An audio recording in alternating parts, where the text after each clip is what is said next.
আসসালামু আলাইকুম। আমি সুলতানা রাজিয়া, সহকারী শিক্ষক, engineering university girls school and college. তৃতীয় শ্রেণীর শিক্ষার্থীরা অনলাইন ক্লাসে তোমাদেরকে স্বাগত। মেয়েরা, তোমরা কেমন আছো? আশা করি ভালো আছো, আল্লাহর রহমতে পরিবার পরিজন নিয়ে সুস্থ আছো। মেয়েরা, গত ক্লাসে আমরা ভগ্নাংশের অঙ্ক করেছিলাম। দুই একজন আমাকে বাড়ির কাজ দেখিয়েছে, তাদেরকে আমি ধন্যবাদ জানাচ্ছি। আর যারা করনি তারা অবশ্যই বাসায় করে ফেলবে। আমি আশা করি অনেকেই করেছো, হয়তো আমাকে পাঠাতে পারোনি, তবে যারা করেছো তাদের সবাইকে আমি সবাইকে আমি ধন্যবাদ জানাচ্ছি। ঠিক আছে, তাহলে আজকে আসো আমরা পৃষ্ঠা 87 এবং 88 কিছু অঙ্ক করব। আচ্ছা, পৃষ্ঠা এই যে দেখো 87তে আমরা এই ছকটা করেছিলাম। এই ছকটা বাড়ির কাজ করে আমাকে ছবি পাঠিয়েছে দুই একজন। আজকে আমরা নিচের ছকটা করব।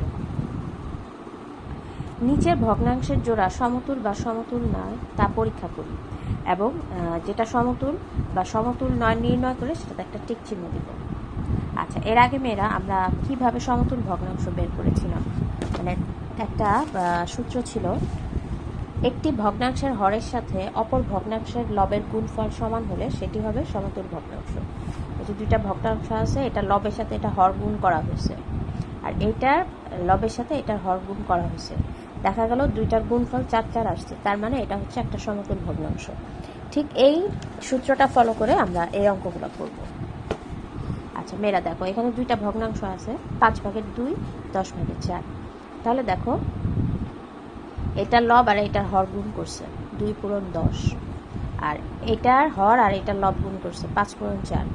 দুইটা অ্যান্সার কি আসছে? 20। দুইটাই কিন্তু 20 আসছে, তার মানে এই দুইটা হচ্ছে সমতুল ভগ্নাংশ।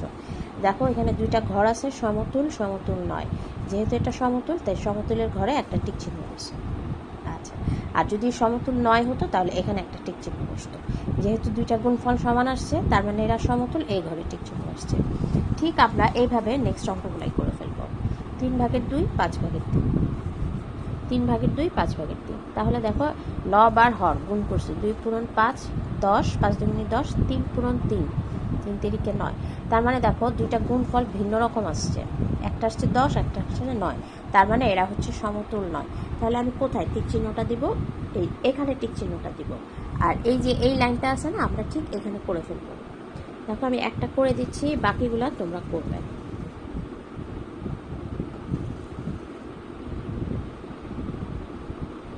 ঠিক আছে, তাহলে দেখো এই যে এরা সমতুল নয়, এখানে টিক চিহ্নটা হলো।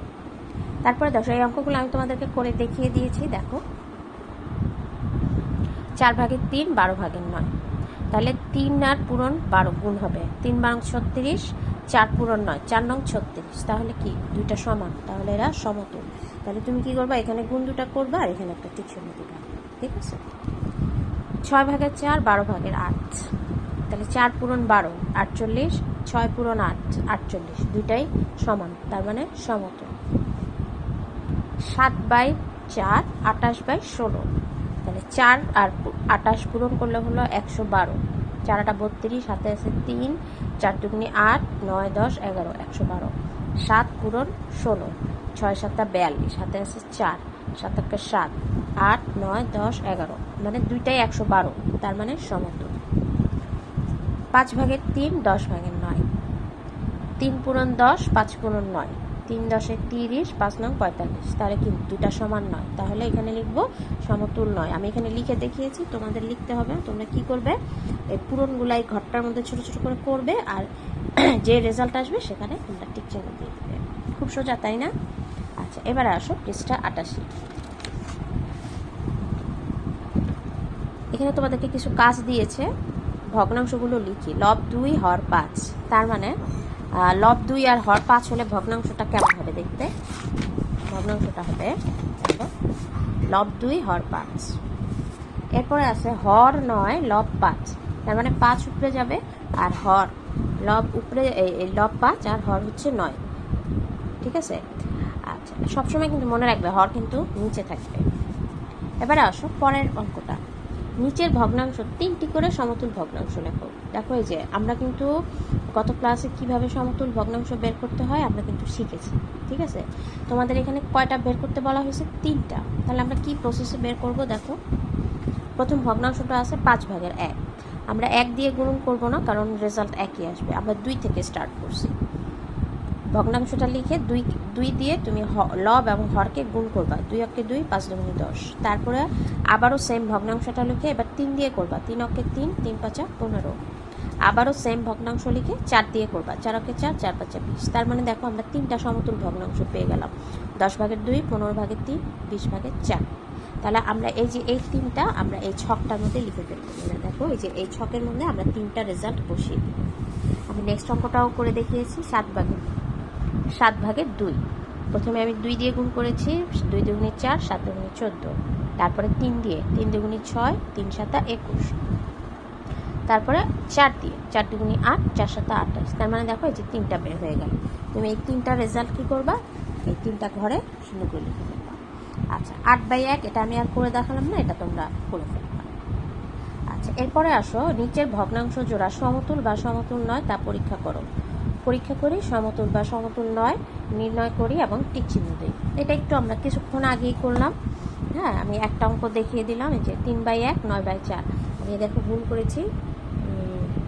1 পূরণ 9, 3 পূরণ 4, 9 1 9, 3 4 12, সমতুল নয়। তোমরা এই গুণটা কি করবা? ঠিক এখানে বসিয়ে দিবা, যেহেতু সমতুল নয় এখানে টিক চিহ্ন দিবা। আর নেক্সট অঙ্কটা তোমরা করবা। এবার আসো 4 নম্বর অঙ্ক। কোনটি বড় এবং কোনটি ছোট? প্রতীক ব্যবহার করে নিচের ভগ্নাংশের জোড়া তুলনা করি। আমরা তো ছোটোবেলা অঙ্ক করেছি, কিছু 7 8 9 এরকম কিছু সংখ্যা দেওয়া থাকতো, তোমরা বড় ছোট নির্ণয় করতে। কিন্তু এখানে সমস্যা হচ্ছে ভগ্নাংশ। আমরা কিভাবে বুঝতে পারবো যে এটা কিভাবে আমরা নির্ণয় করব? হ্যাঁ, তো এটা নির্ণয় করা খুব সহজ। একটা ছোট্ট সূত্র আছে। ভগ্নাংশগুলোর হর একই হলে যার লব বড় হবে সেই ভগ্নাংশটি বড় হবে। খেয়াল করো, যদি এরকম 2টা ভগ্নাংশ থাকে আর তার হর যদি একই হয়, তাহলে সেই ভগ্নাংশগুলোর মধ্যে যেটা লব বড় হবে সেটাই বড় হবে। এখানে খেয়াল করো, 4/1, 4/3, মানে হর কিন্তু একই। আচ্ছা, এবার লবে আসো। একটা লব আছে 1 আর একটা লব আছে 3। তার মানে এইটা বড়, এই লবটা বড়, তার মানে এই ভগ্নাংশটা বড় হবে। যেহেতু বড়, তাহলে আমরা এটা জানি, এটা আমরা বৃহত্তর চিহ্ন। তাহলে আমরা ঠিক এভাবে বসিয়ে দিব। 4/1 বৃহত্তর চিহ্ন, 4/3 মানে যে বড় তার দিকে মুখটা। ঠিক আছে? তাহলে সেম এভাবেও 5/2, 5/1, হর কিন্তু একই, 5 আর 5। তাহলে আমরা লবের দিকে তাকাই। এখানে আছে 2, এখানে আছে 1। তার মানে এই ভগ্নাংশটা বড়, যেহেতু এটা লব বড়। তাই আমরা দেখো বসিয়ে এই যে বৃহত্তর চিহ্নটা এর দিকে মুখ করে দিলাম। 7/5, 7/4। তাহলে দেখো হর একই, এটা লবটা বড়, তাই এই ভগ্নাংশটা হচ্ছে বড়। এই যে আমি চিহ্নটা বসিয়ে দিয়েছি। 9/8, 1। এইবারে প্রশ্ন হচ্ছে 1-এর তো কোনো ভগ্নাংশ নেই, কারণ হচ্ছে 1 এখানে একটা পূর্ণ সংখ্যা, এটাকে কোনো ভাঙাভাঙি করা হয়নি। কাজে এই পূর্ণ সংখ্যাটা সবসময় বড় হবে, এটা মনে রাখবা। ঠিক আছে? তাহলে অবশ্যই কি হবে, এই 1 বড়। তাহলে দেখো 9/8 আর এইখানে 1-এর এখানে আমি বৃহত্তর চিহ্ন বসিয়ে দিয়েছি। তো মেয়েরা, আশা করি এই অঙ্কগুলো তোমরা বুঝতে পেরেছো। আমরা নেক্সট ক্লাসে ভগ্নাংশের যোগ বিয়োগ করব। তোমরা বাসায় বসে এই ছকগুলো পূরণ করে ফেলো। তাহলে মেয়েরা, আজকে এ পর্যন্তই। পূরণ করে আমাকে ছবি পাঠিয়ে দিবে, আমি দেখে দেবো। ঠিক আছে? আজকে এ পর্যন্তই। সবাই ভালো থাকো। আল্লাহ হাফেজ।